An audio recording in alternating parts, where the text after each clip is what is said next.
This will be general boarding call for all passengers on Perimeter Airlines Flight 221 for North Spirit and Deer Lake. All passengers for North Spirit and Deer Lake now board Perimeter Airlines Flight 221. Thank you for your patience and have a pleasant flight. This is the second of two planes that we are taking to get to Deer Lake from Thunder Bay. Two tiny planes, I should point out, and that's because Deer Lake is about 700 kilometers or so north of Thunder Bay.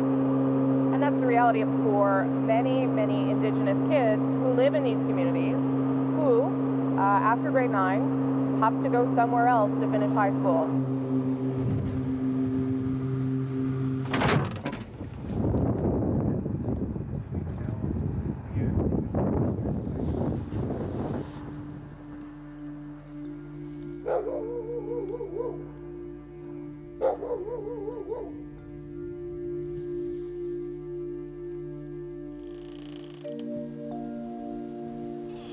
Deer Lake is a small First Nations reserve. There's about 1,000 people here or so. And like other Northern Ontario remote communities, it struggles with isolation and with poverty. And families here also deal with something else. They have to decide whether they want to send their kids to Thunder Bay to high school, knowing there's a real chance they may not come back. 9 Indigenous kids have died in Thunder Bay since 2000.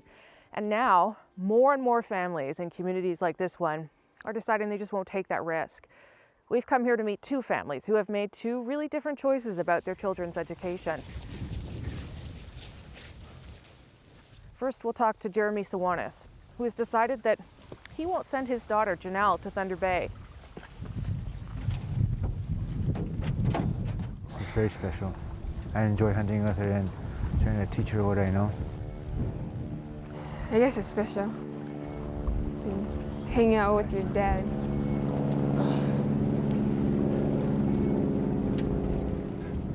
Being out in the bush, you don't gotta worry about anything. This past summer, I sent her to my camp alone for 2 days.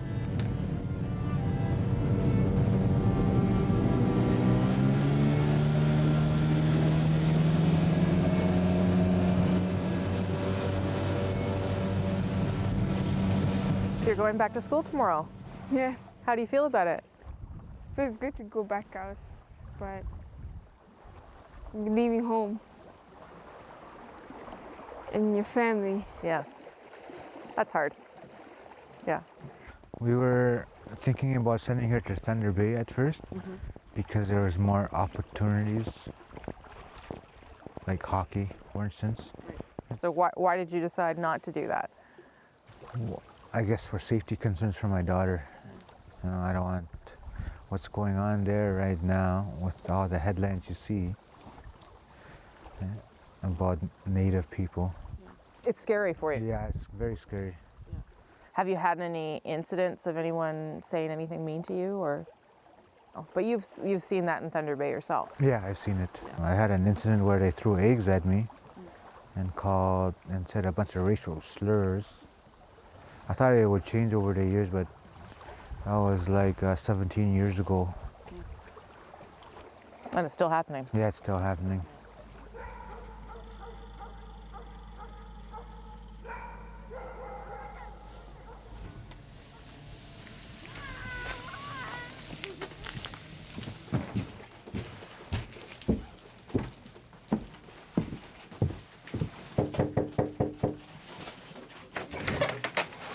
Hi, I'm Rosemary.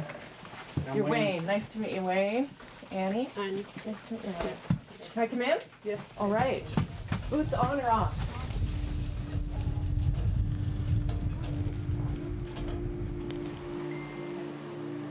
It was a hard decision this year when that young boy was missing and they ended up finding him in the water. I even called outdoor that if they can move her to Solok outdoor Pelican. So I didn't have no choice, so I sent her to Thunder Bay. So you tried to get her out of there? Yeah, I tried to get her out of there, but There's just no spots left. yeah. Yeah, I thought I won't let her go, but education is more important. Did you two have to go away to go to high school? I was scared. I didn't want to go, but they forced me to go.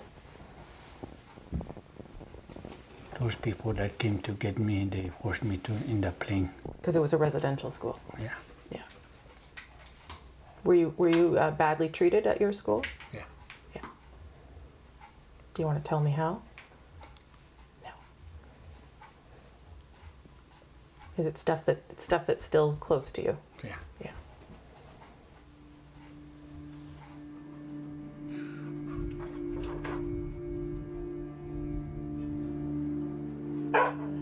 So you've had a week at home, Yeah. and that was good. Yeah. How do you feel about going back? I'm not excited. You're not excited. No. What changed? I don't know. When you heard your parents talking about being scared and stuff, do you ever feel that way? Yeah. Why do you feel that way? Cause like sometimes I think that like it's gonna be me next that ends up in the river. Really? Why do you think you might be next? Because I'm Native. So you just don't feel safe? No. There's some people that don't like us. Has anything ever happened to you, or someone said something to you or did something to you that you didn't like? Yeah. Tell me about that. I don't like talking about it. Did someone call you a name? Yeah. And how did you feel when that happened? I don't know. Sad. Yeah. I'm sorry that happened to you. It's hard, I'm not you, right? And these things haven't happened to me, so. But I am from Winnipeg, so I have seen a lot of mean things said to Yeah. First Nations people.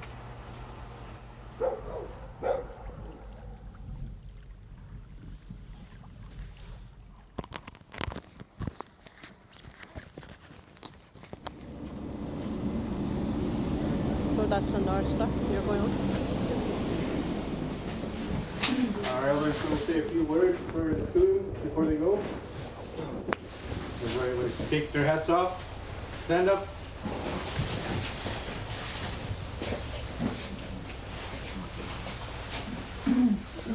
Mga kisaya may kamao na ko. E pakten man ko tsaka no mo kuya kumaga kamatay. E pakten mi an mino at sige pagyo e. Timani ay tuwa mo kuya mino.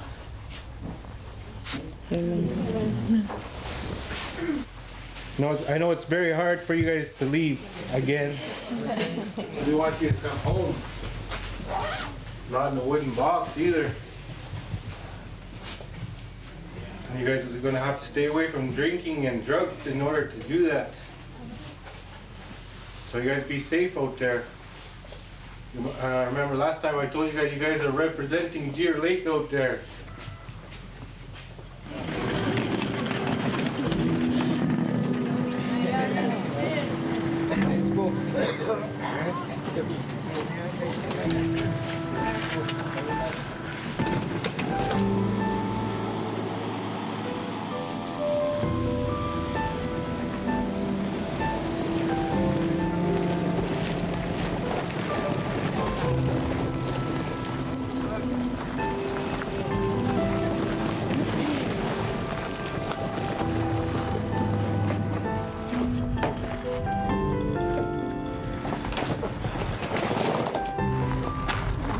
See you, take care.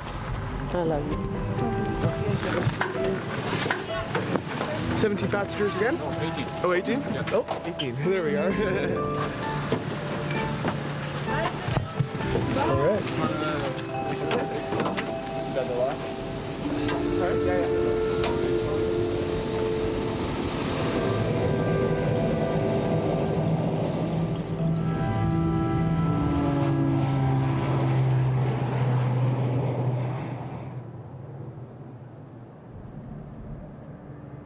Police haven't confirmed the identity of the body found last night in the McIntyre River.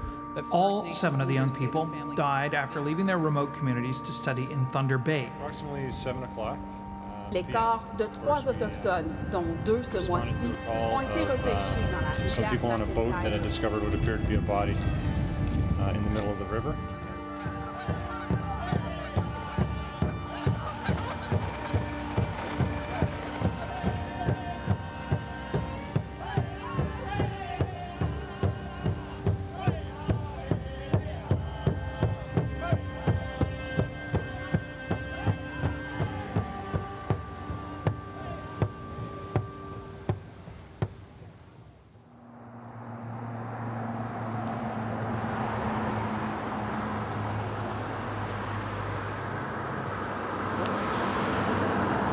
Many of the kids from these remote communities in Northern Ontario have never been to a city, certainly never lived in a big city.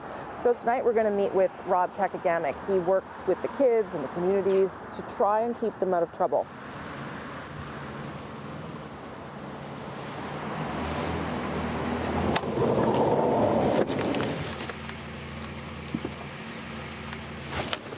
All right.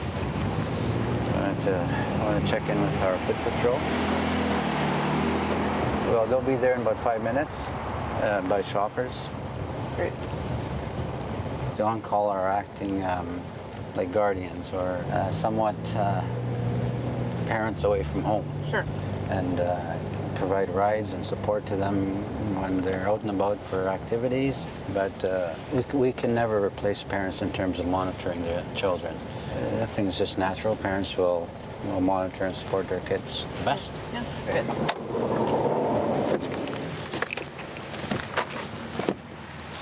So we want to take a quick walk with you and just to go search around that area in the back there, up to the bridge. Check all the dark areas all the time, especially with the light, right? Because if somebody's drinking and they fell asleep, you won't see them unless you flash on them. Yeah. Is this where anybody has been found? A body has been found? Well, this is the McIntyre River. This is it? This is the McIntyre River, yeah. I didn't even realize. Yeah. Is there a spot for people to hide there? Yes. So just flash right there. Yeah.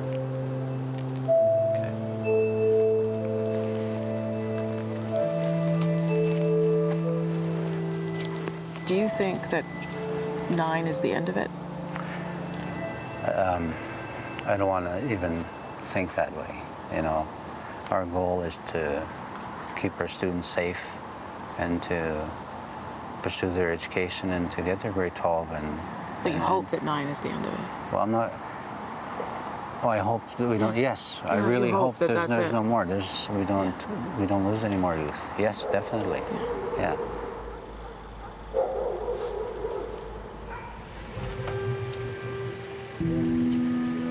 You thought you were done with me, didn't you? I'm here again. You have a good night? What were you guys doing? Hanging out? Serena, how was your break? Yeah? You got everything here. You got Safeway, Walmart.